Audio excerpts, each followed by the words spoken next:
जय माता दी। भक्तों, माघ मास की गुप्त नवरात्रि 19 जनवरी 2026 से शुरू हो रही है। गुप्त नवरात्रि में माँ दुर्गा और उनकी 10 महाविद्याओं की विशेष पूजा की जाती है। गुप्त नवरात्रि को विशेष रूप से गुप्त साधनाओं के लिए जाना जाता है।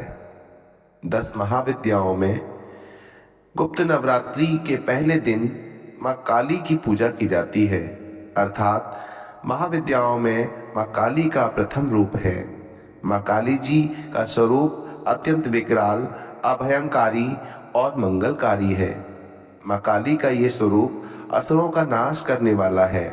यदि कोई व्यक्ति गुप्त नवरात्रि के दौरान माँ काली की पूजा करता है और उसके ऊपर सामने आसुरी शक्तियों का कोई असर नहीं होता, माँ काली की पूजा करने वाले व्यक्ति को रूप, यश और जय की प्राप्ति होती है। समस्त सांसारिक बाधाएं खत्म हो जाती हैं। माँ काली ने चंड मुंड का संहार किया था, इसीलिए इन्हें चामुंडा के नाम से भी जाना जाता है।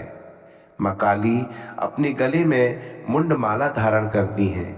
इनके एक हाथ में खड्ग, दूसरे हाथ में त्रिशूल और तीसरे हाथ में कटा हुआ सिर होता है। माँ दुर्गा ने रक्तबीज नाम के असुर का वध करने के लिए काली का अवतार धारण किया था। 10 महाविद्याओं में माँ काली प्रथम देवी हैं। गुप्त नवरात्रि के प्रथम दिन इन्हीं की आराधना की जाती है। जो लोग तंत्र शक्तियां प्राप्त करना चाहते हैं, उन्हें गुप्त नवरात्रि में पहले दिन विशेष रूप से माँ काली की आराधना करनी चाहिए। माँ काली की आराधना करने से सभी प्रकार की तंत्र बाधाओं से छुटकारा मिलता है। जो लोग अपने शत्रुओं से परेशान रहते हैं, उन्हें गुप्त नवरात्रि में काली की आराधना की जानी चाहिए। ऐसा करने से उन्हें शत्रुओं से मुक्ति मिलती है। माँ काली की पूजा करने से अकाल मृत्यु का भय भी दूर हो जाता है। गुप्त नवरात्रि में 2 तरीकों से माँ काली की पूजा की जाती है। जो लोग तांत्रिक विद्या हासिल करना चाहते हैं, वह लोग इस दिन माँ काली की तंत्र विद्या द्वारा उपासना करते हैं, तथा कुछ लोग गुप्त नवरात्रि के प्रथम दिन सामान्य तरीके से माँ काली की आराधना करते हैं, जिससे उनके जीवन के सभी संकट दूर हो जाते हैं। आइए हम आपको माँ काली की पूजन विधि के बारे में बताते हैं।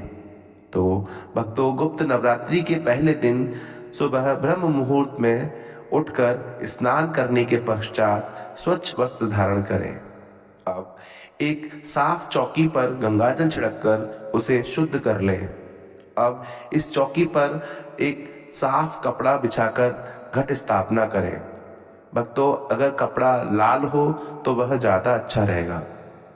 घट स्थापना करने के लिए मिट्टी, तांबे या स्टील के पात्र में जल भरकर चौकी पर रखें। अब इसके ऊपर एक नारियल को मौली और चुन्नी से लपेटकर कलश के ऊपर स्थापित करें। अब चौकी पर माँ काली की प्रतिमा या मूर्ति की स्थापना करें, अथवा तस्वीर भी आप लोग लगा सकते हैं। अब माँ काली की तस्वीर की को रोली का टीका लगाएं। तिलक करने के पश्चात माँ काली को लाल पुष्पों की माला, पुष्प, फल, मिठाई, नैवेद्य आदि चढ़ाएं और पूरे विधि विधान और श्रद्धा के साथ माँ काली की आराधना करें। अब माँ काली के समक्ष सरसों के तेल अथवा घी का दीपक प्रज्वलित करें और श्रद्धा पूर्वक माँ काली के मंत्रों का जाप करें। इस दिन आप देवी कवच, अर्गला स्तोत्र का पाठ करें और सबसे अंत में श्री सूक्तम का पाठ करना चाहिए। जिस आसन पर आप बैठते हैं, उसका रंग लाल होना चाहिए। अब माँ काली की कथा सुने। इस दिन दुर्गा सप्तशती का पाठ करना भी बहुत उत्तम होता है। माँ काली की कथा सुनने के पश्चात कपूर से आरती करें और प्रसाद के रूप में मिठाई का भोग लगाएं। यदि आपके पास मिठाई नहीं है तो माँ काली को बताशे का प्रसाद भी चढ़ा सकते हैं। अब यह प्रसाद सभी लोगों में बांट दें और फिर स्वयं भी ग्रहण करें। अब माँ काली की पूजा में हुई किसी भी प्रकार की गलती से आप उनसे हाथ जोड़कर क्षमा याचना करें। इस तरीके से आप माँ काली के मंत्र का जाप कर सकते हैं। जितना जाप आप इस मंत्र का करें उतना ही आपके लिए फलदायी है। मंत्र इस प्रकार है, ओम ऐं ह्रीं क्लीं चामुंडाय विच्चे। कहा जाता है कि इस मंत्र को 108 बार उच्चारण करने से मां काली आपके सभी व्यवधान का नाश कर देती हैं। तो भक्तों, आज हम मां काली की एक पौराणिक कथा का अनुसरण करेंगे, उसका श्रवण करेंगे और मां काली से प्रार्थना करेंगे कि जिस प्रकार इस कहानी के माध्यम से उनका क्रोध शांत हुआ, ऐसे ही वह हमारा क्रोध शांत करने में सहायता करें। तो आइए भक्तों, मां काली की पौराणिक कथा का श्रवण करते हैं। तो एक बार पौराणिक कथा के अनुसार, एक बार दारुक नाम के राक्षस ने ब्रह्मा जी को प्रसन्न करके उनसे वरदान प्राप्त कर देवताओं और ब्राह्मणों को प्रताड़ित करना शुरू कर दिया और स्वर्गलोक पर कब्जा कर लिया। जिसके बाद सभी देवता भगवान विष्णु और ब्रह्मा जी के पास पहुंच गए। ब्रह्मा जी ने सभी देवताओं को बताया, इस दुष्ट का संहार एक स्त्री ही कर सकती है। जिसके बाद सभी देवता भगवान शिव के पास गए और उन्होंने भगवान शिव को सभी बात बताई। इसके बाद भगवान शिव ने माता पार्वती की ओर देखा। माता पार्वती इस पर मुस्कुराई और अपना एक अंश भगवान शिव में प्रवाहित कर दिया। जिसके बाद भगवान शिव के कंठ से विष से उस अंश ने अपना आकार धारण किया। इसके बाद भगवान शिव ने अपना तीसरा नेत्र खोल दिया। उनके इस नेत्र से विकराल रूप वाली मां काली उत्पन्न हुई। मां काली के ललाट में तीसरा नेत्र और चंद्र रेखा थी। मां काली के भयंकर और विशाल रूप को देख देवता व सिद्ध लोग भागने लगे।